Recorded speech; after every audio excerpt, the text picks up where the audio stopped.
नमस्कार दोस्तों, कैसे हो आप सब। उम्मीद करते हैं कि सब आप अच्छे होंगे। टारगेट जॉब स्कैन में आप सबका स्वागत है।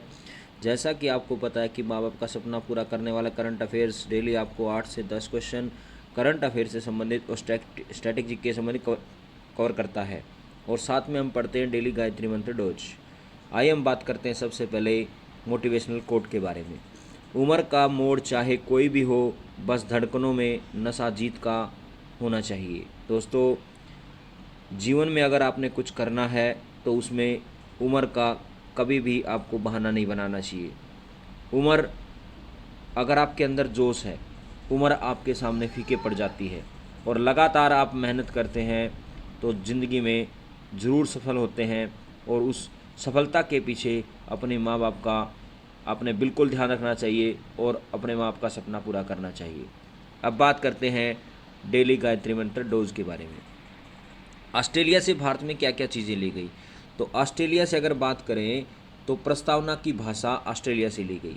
संवृत्ति सूची का जो प्रावधान है वो कहाँ से लिया गया, ऑस्ट्रेलिया से लिया गया। केंद्र व राज्य के बीच संबंध कहाँ से लिए गए, ऑस्ट्रेलिया से लिए गए। शक्तियों का विभाजन कहाँ से लिया गया, आप कह सकते हैं ऑस्ट्रेलिया से लिया गया। व्यापार, वाणिज्य और समागम की स्वतंत्रता कहाँ से ली गई, तो ये भी आप कह सकते हैं ऑस्ट्रेलिया से ली गई। संसद के दोनों सदनों की संयुक्त बैठक कहाँ से ली गई, ये भी आप कह सकते हैं ऑस्ट्रेलिया से ली गई, जिसका वर्णन अनुच्छेद 108 में दिया गया है। जर्मनी से क्या क्या चीज़ ली गई। जर्मनी से आपातकाल के प्रवर्तन के दौरान राष्ट्रपति को मौलिक अधिकार संबंधी शक्तियाँ दी गई। साथ साथ में अगर बात करें आपातकाल के समय मूल अधिकारों का स्थगन जो है वो भी कहाँ से लिया गया, वो भी जर्मनी से लिया गया। इसके साथ अगर बात करें कनाडा से क्या लिया गया, कनाडा से संघात्मक विशेषताएं ली गई। साथ साथ में अवशिष्ट शक्तियों का प्रावधान भी कहाँ से लिया गया, कनाडा से लिया गया। केंद्र द्वारा राज्य के राज्यपालों की नियुक्ति का प्रावधान भी कहाँ से लिया गया, कनाडा से लिया गया। उच्चतम न्यायालय का परामर्श न्याय निर्णय कहाँ से लिया गया, कनाडा से लिया गया। दक्षिण अफ्रीका से क्या लिया गया, संविधान संशोधन की प्रक्रिया का प्रावधान लिया गया। राज्यसभा के सदस्यों का निर्वाचन भी कहाँ से लिया गया, दक्षिण अफ्रीका से लिया गया। रूस से क्या चीज़ ली गई, मौलिक कर्तव्य का प्रावधान लिया गया। मूल कर्तव्य और प्रस्तावना में न्याय, सामाजिक, आर्थिक और राजनीति का आदर्श जो है वो भी कहाँ से लिया गया, सोवियत रूस से लिया गया। जापान से क्या चीज़ ली गई, जापान से विधि द्वारा स्थापित प्रक्रिया ली गई। और फ्रांस से क्या लिया गया, गणतंत्रात्मक व्यवस्था और प्रस्तावना में स्वतंत्रता, समानता और बनता के आदर्श लिए गए।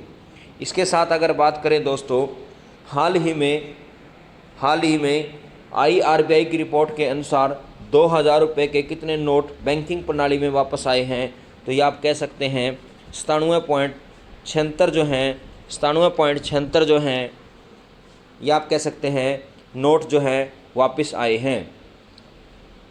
हाल ही में RBI की रिपोर्ट के अनुसार 2000 रुपये के कितने नोट बैंकिंग प्रणाली में वापस आए हैं, तो 97.76% आप कह सकते हैं 2000 रुपये के नोट वापस आए हैं। इसके साथ अगर बात की जाए, हाल ही में किस राज्य के हाई कोर्ट ने बाल विवाह को रोकने के लिए सरपंच को जिम्मेदार ठहराया है, तो उस राज्य का नाम है राजस्थान। इसी प्रकार से अगर बात करें, राजस्थान में लौह अयस्क के विशाल भंडार पाए गए हैं। राजस्थान के मुख्य सचिव के रूप में सुधांशु पंत को नियुक्त किया गया है। राजस्थान के DGP का अतिरिक्त कार्यभार उत्कल रंजन ने संभाला है। और ईस्टर्न राजस्थान कैनल प्रोजेक्ट पर राजस्थान और मध्य प्रदेश के बीच सहमति हुई है।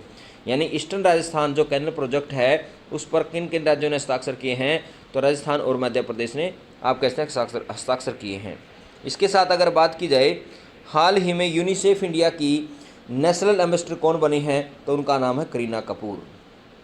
इसी प्रकार से बात करते हैं, हाल ही में भारत के CAG ने लेखा परीक्षक विशेषता बढ़ाने के लिए किस देश के महालेखा परीक्षक के साथ समझौता किया है, तो ये किया है नेपाल के साथ। बहुराष्ट्रीय सैन्य अभ्यास शांति प्रयास 4 नेपाल में शुरू किया गया। बहुत इंपॉर्टेंट क्वेश्चन है कि बहुराष्ट्रीय सैन्य अभ्यास शांति प्रयास 4 जो है या 4 जो है नेपाल में शुरू किया गया। नेपाल के तमांग समुदाय ने सोनम लोसार के अवसर पर नया साल मनाया, ये भी इंपॉर्टेंट क्वेश्चन है। और नेपाल अगले 10 वर्षों में भारत को 10,000 मेगावाट बिजली का निर्यात करेगा, ये भी वेरी इंपॉर्टेंट क्वेश्चन है। इसके साथ अगर बात करें, आधिकारिक तौर पर समलैंगिक विवाह का पंजीकरण कराने वाला पहला दक्षिणी एशियाई देश कौन सा बना है? तो वो बना है नेपाल। और भारत और नेपाल के बीच झूला घाट सस्पेंस ब्रिज पूरी तरह से चालू हो चुका है।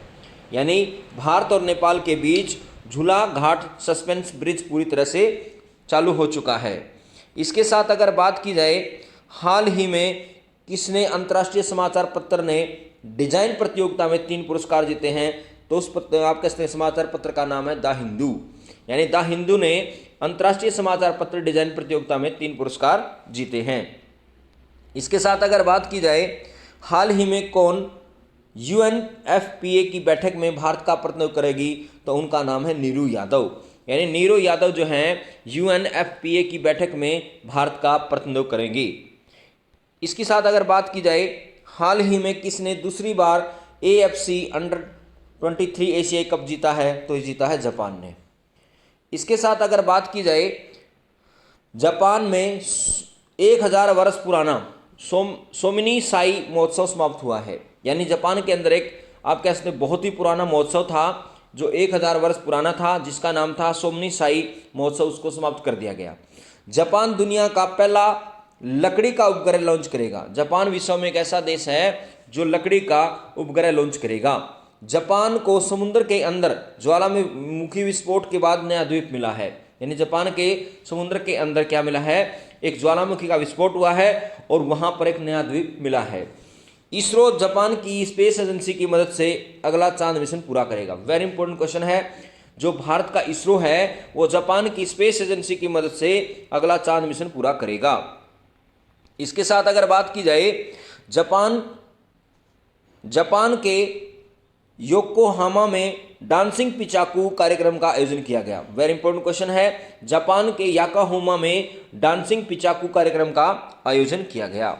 इसके साथ अगर बात की जाए, हाल ही में HDFC बैंक के अध्यक्ष के रूप में किसे नियुक्त किया गया है? तो उनका नाम है अतुल चक्रवर्ती। इसी प्रकार से अगर बात करें, रश्मिता झा को NTPC का नया CVO नियुक्त किया गया है। वेरी इंपॉर्टेंट क्वेश्चन है। रश्मिता झा को NTPC का नया CVO नियुक्त किया गया है। गैरी क्रिस्टन पाकिस्तान के वनडे और 2020 मैच के कोच बने हैं। यानी गैरी क्रिस्टन जो हैं पाकिस्तान की वनडे और 2020 जो टीम है उसके कोच बने हैं। WFI एथलीट पैनल के अध्यक्ष के रूप में किसे नियुक्त किया गया है? तो वो किया गया है नरसिंह यादव को नियुक्त किया गया है। मौसमी चक्रवर्ती ने आकाशवाणी समाचार पत्र के महानिदेशक का पदभार ग्रहण किया। वेरी इंपॉर्टेंट क्वेश्चन है कि आकाशवाणी समाचार पत्र के महानिदेशक का पदभार किसे ग्रहण किया है? तो मौसमी चक्रवर्ती ने ग्रहण किया है। इसके साथ अगर बात की जाए, IVMA यानी इंडियन वैक्सीन मैन्युफैक्चरिंग एसोसिएशन के नए अध्यक्ष कौन बने हैं? तो उनका नाम है कृष्णा एला बने हैं। दिनेश कुमार त्रिपाठी ने 26वें नौसेना प्रमुख के रूप में कार्यभार संभाला है। वेरी इंपॉर्टेंट क्वेश्चन है। नौसेना के प्रमुख के रूप में किसने कार्यभार संभाला है? तो उनका नाम है दिनेश कुमार त्रिपाठी। इसके साथ अगर बात की जाए, हाल ही में किसे GST अपील न्यायाधिकरण का प्रमुख नियुक्त किया गया है? तो उनका नाम है संजय मिश्रा। इसके साथ अगर बात की जाए, हाल ही में किस राज्य में 8 रेलवे स्टेशनों का नाम बदले गए हैं? तो वो बदले गए हैं उत्तर प्रदेश के स्टेशनों के नाम बदले गए हैं, जिनमें आप कह सकते हैं केंद्रीय गृह मंत्रालय ने अमेठी के निम्नलिखित 8 स्टेशनों के नाम में बदलाव की मंजूरी दी है, जिसमें फुर्सतगंज रेलवे स्टेशन को तापेश्वर नाथ धाम के रूप में नियुक्त किया गया है, या आप कह सकते हैं बदला गया है। काशीपुर हॉल्ट की जापस सिटी के रूप में नाम बदला गया है, और जापस शहर को गोरखनाथ धाम के रूप में आप कह सकते हैं बदला गया है। इसी प्रकार से अगर बात करें, बानी जो रेलवे स्टेशन है उसका नाम बदलकर क्या कर दिया? स्वामी परमहंस कर दिया गया। मिसरोती जो रेलवे स्टेशन है उसका नाम बदल करके माँ कालीकन धाम कर दिया गया, और निहातगढ़ को महाराजा विजित पासी कर दिया गया, और अकबरगंज को माँ कालीकन धाम आप कहते हैं के रूप में बदला गया है, और वासिरगंज को अमर शहीद भाले सुल्तान आप कह सकते हैं नए स्टेशन का नाम दिया गया है।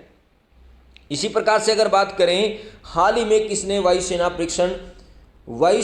प्रशिक्षण कमान का कार्यभार नियुक्त किया गया है? तो उनका नाम है नागेश कपूर को नियुक्त किया गया है। यानी नागेश कपूर को वायुसेना प्रशिक्षण कमान का कार्यभार सौंपा गया है।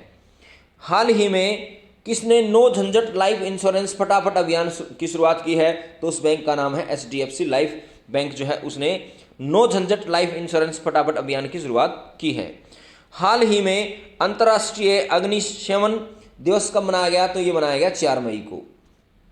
इसके साथ अगर बात करें, 1 मई को मनाया जाता है अंतर्राष्ट्रीय श्रम दिवस, 2 मई को मनाया जाता है विश्व टूना दिवस, 3 मई को मनाया जाता है विश्व प्रेस स्वतंत्रता दिवस और अंतर्राष्ट्रीय तेंदुआ दिवस मनाया जाता है। दोस्तों, अगर आपको हमारी मेहनत पसंद आई हो तो हमारे चैनल को सब्सक्राइब करें, ज़्यादा लाइक करें, शेयर करें और ज़्यादा से ज़्यादा कमेंट करें। और वीडियो के डिस्क्रिप्शन में आपको टेलीग्राम का चैनल का लिंक मिल जाएगा, जिसको आप ज्वाइन करके फ्री में आप PDF प्रोवाइड कर सकते हैं। दोस्तों, अपने माता पिता का सम्मान करें, देश के जवानों का सम्मान करें, हमेशा मुस्कुराते रहें, हंसते रहें और टारगेट जॉब स्कैन को सब्सक्राइब करें। धन्यवाद।